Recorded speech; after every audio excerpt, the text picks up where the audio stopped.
Welcome to my kingdom, or welcome back to my kingdom. Thank you for existing. My name is KingZoePLUR. I'm a talent promoter, event host, and full-time artist. And today I'm going to talk about sobriety again.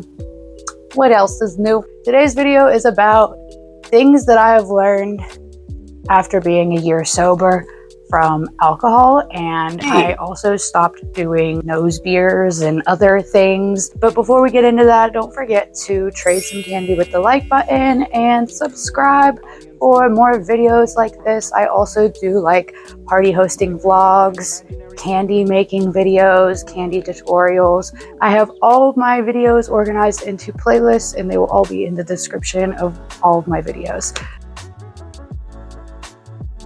I didn't really jot down my sobriety date for the nose beers and stuff, but I did in fact stop drinking on the 31st of December, and most people would probably think it's because it was New Year's or something, but no, I actually went out the night before and had gotten so messed up that I was probably still drunk on the 31st. I was in a random state off the vodka Red Bulls. Some guy was trying to mansplain skee ball to me, and I could not handle it. My last memory of that night is basically yelling at this random guy who would have easily beaten me up and snapped me like a twig.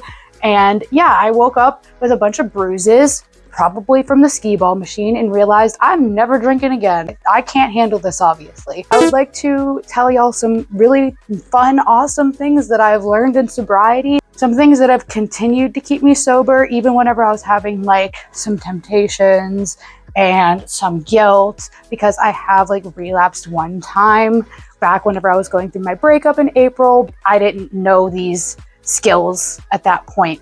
So now that I do know these skills, I'm going to share them with you.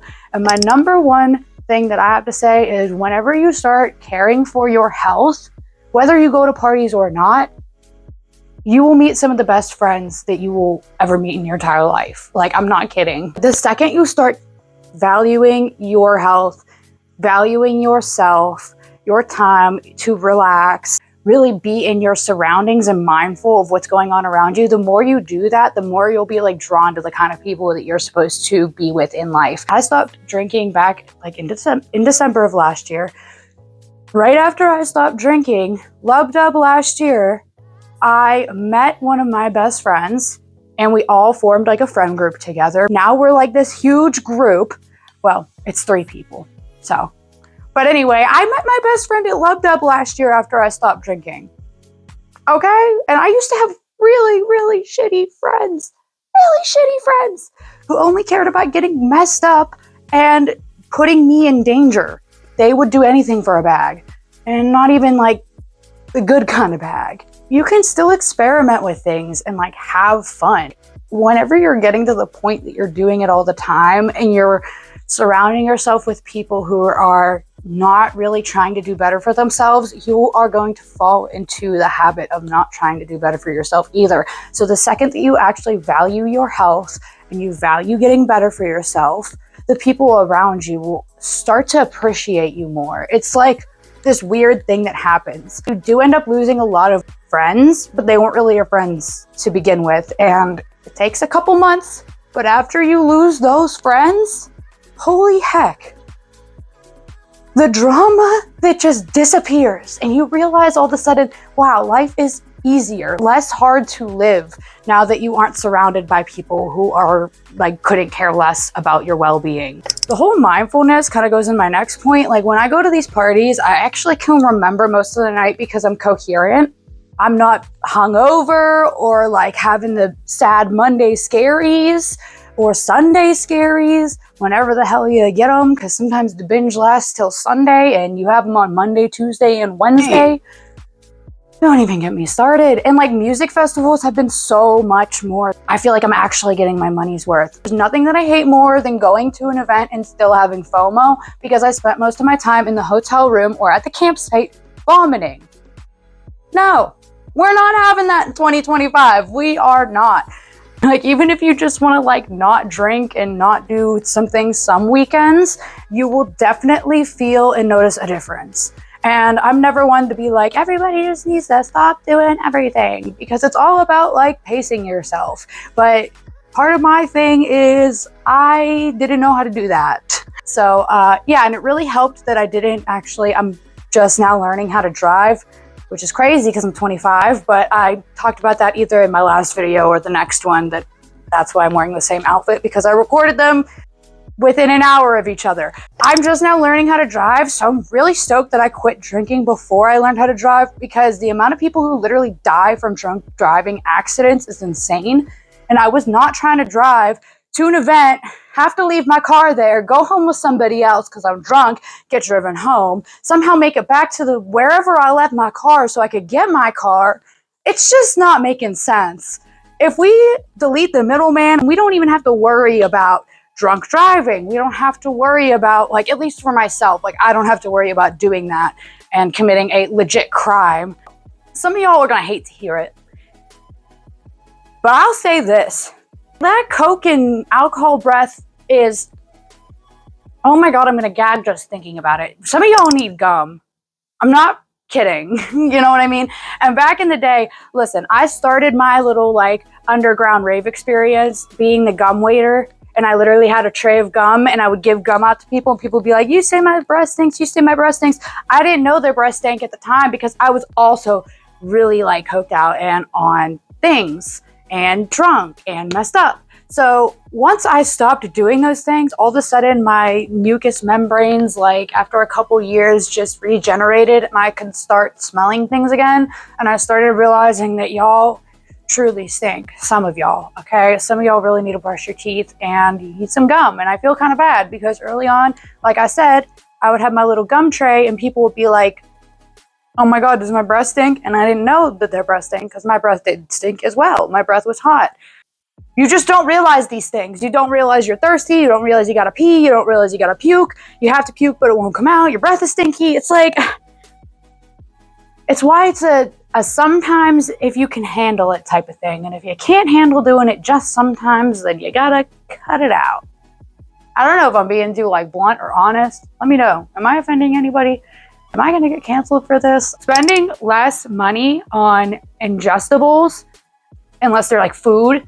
Usually the food at the venue is gonna taste better than any kind of drink that you're ever gonna get. Definitely gonna taste better than any kind of party favor, I'll tell you that much. Unless it's like a shroom chocolate bar, but I digress. Spending less money on like random drinks and nose beers and stuff. Oh my goodness.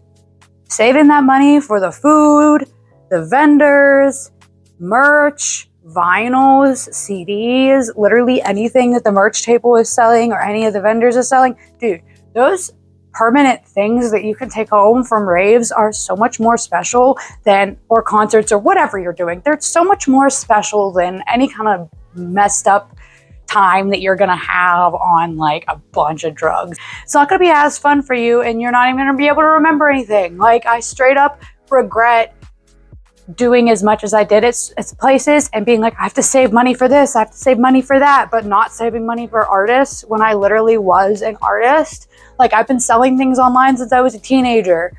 And there was a point in my life when I literally valued a little bag of substance over somebody's art, somebody's handmade art that they use to pay their bills. And I get it.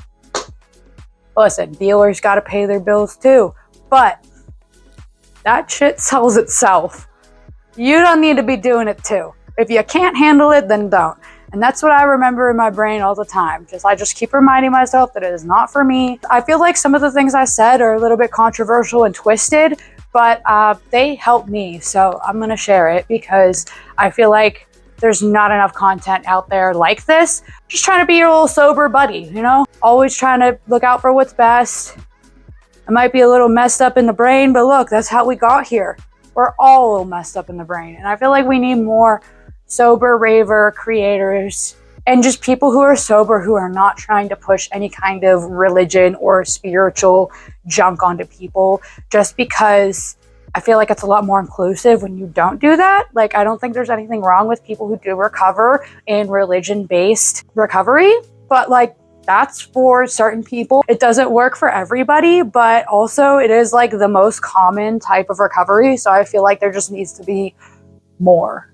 And I was trying like not to become the sober raver YouTube person, but it's kind of like what I'm doing now. So hey, I'm cool like inspiring the younger generation to just take care of themselves in whatever capacity feels right for them. Even if it means just stopping a couple things, because personally I still smoke weed, but for me it's like a medication. Like I don't take medicine anymore because pills used to really like mess with me, and I actually like wasn't legally able to drive. I wasn't legally able to drive for a really long time because under doctor order I was like too high on my medication to drive. So I had to stop taking it. And now I just take a bunch of supplements and do what I can to self-awareness my way out of a panic attack. Like, I don't know, mindfulness and not doing drugs and not drinking has helped me a lot. So that's why I wanted to share these little things with you. And like, seriously, if there's anything else you want me to make videos on, if you have any questions about just sobriety and stuff like that. Obviously, I'm not a doctor. I'm just a guy. I'm just a person in my house talking. I like making videos like this, so I think I'm gonna keep doing it in 2025. Thank you again for watching. My website is kind of like being worked on right now, so I won't have that link to plug, but I do have a Patreon, patreon.com/KingZoePLUR. I have spicy stuff on the you know what I'm talking about. And then like you can follow me on all my other social medias in the description below. If you want to come to one of my parties, linktree.com/PLURKingdom, and you can see if like there's an upcoming party. I'm throwing Love Dub on February 8th. There'll probably be an updated merch link on there at some point. So thank you so much for existing. I love you. Remember, everybody can be amazing if they just be themselves. And yeah, I love you. Goodbye. Thank you for watching.